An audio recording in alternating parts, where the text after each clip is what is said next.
Good morning guys.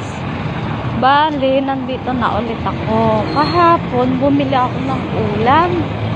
Tapos, ang masama niyan, yung sukli ko lang yung nakuha ko. Yung ulam, hindi. Titingnan ko kung makukuha ko pa siya ngayon. Try kong magtanong kay nanay kung maipabalik pa ba. Samahan niyo ako guys. Ito siya.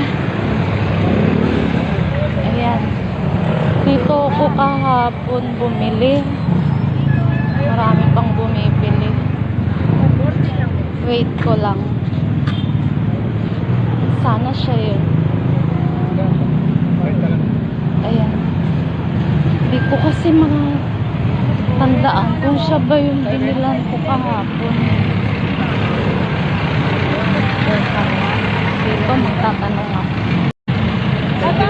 Sana siya. Ito pa rin daw mapahiya. Magkano yan? 30 lang, be.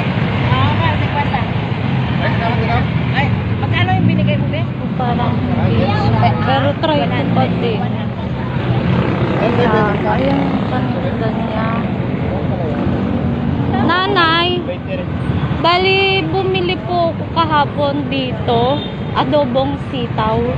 Naiwan? May naiwan. Yung sitaw. Oo, nakuha ko lang yung sukli. Pero yung ulam Ay, hindi. mamili ka na, be. Walang sitaw ngayon. Ah, okay. Mamili ka na lang. May 50. Eto. Pampalit. Ito. Ayan. Ayan guys. Kaya nga hinahanap ko eh. Sumigaw na nga ako. Wala eh. Hindi ko naman naka. Ayan si nanay guys. Ang bait niya. Naibalik niya yung ulam ko na naiwan ko Sabihin kahapon. nyo lang. Okay. Thank you na.